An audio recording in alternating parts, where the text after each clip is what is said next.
আসসালামু আলাইকুম। ওয়ালাইকুম আসসালাম ওয়া রাহমাতুল্লাহি ওয়া বারাকাতুহু। একজন লোক যিনি 5 ওয়াক্ত নামাজ আদায় করেন, রমজান মাসে রোজা রাখেন, আর তিনি ওমরাও করেছেন এবং তিনি তাহাজ্জুদ নামাজও পড়েন। কিন্তু যখন তিনি একাকী সময় কাটান তখন কিছু খারাপ কাজ করেন যা ইসলামে নিষিদ্ধ। আর এর পরেই তিনি তার ভুল বুঝতে পারেন এবং আল্লাহর কাছে কান্নাকাটি করে ক্ষমা প্রার্থনা করেন। এরপর 3-4 দিন তিনি সেই খারাপ কাজগুলো করেন না, বরং ভালো কাজ করেন। এরপর আবার খারাপ কাজ করেন, এরপর আবার ক্ষমা চান। এমনভাবে পুনরাবৃত্তি হতে থাকে। কিভাবে এই অবস্থা থেকে উত্তরণ করা যাবে এবং তার তাকওয়া বৃদ্ধি করা যাবে? আপনার প্রশ্নের জন্য অনেক অনেক ধন্যবাদ, কারণ শুধুমাত্র একজনের নয়, এটি অসংখ্য মানুষের প্রশ্ন। অনেক ধন্যবাদ আপনাকে। খুবই বিচক্ষণতাপূর্ণ প্রশ্ন, মাশাআল্লাহ।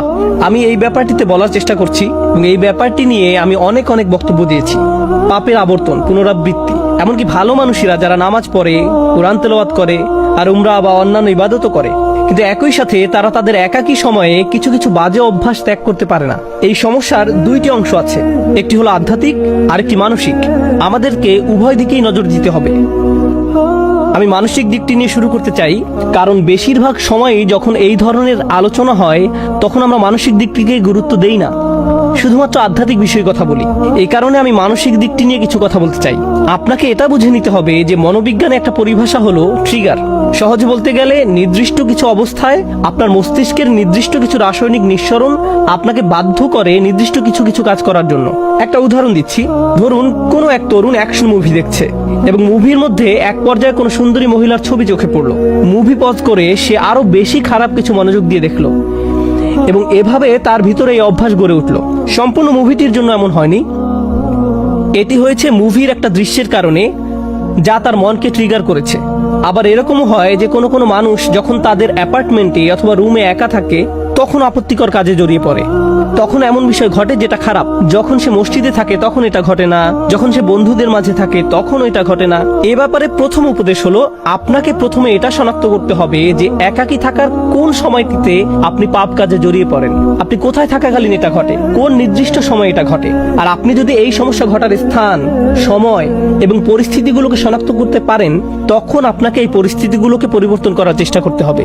আপনি একজন যুবক, ইন্টারনেটে যেসব খারাপ জিনিস পাওয়া যায় তা নিয়ে যদি আপনার সমস্যা থাকে, অর্থাৎ আপনি যদি ওই সকল বাজে জিনিস দেখার অভ্যাসে থাকেন, তাহলে আপনার ল্যাপটপ, মোবাইল রান্নাঘরে রাখুন, যাতে আশেপাশে আপনার মা, আপনার বাবা সবসময় চলাচল করেন।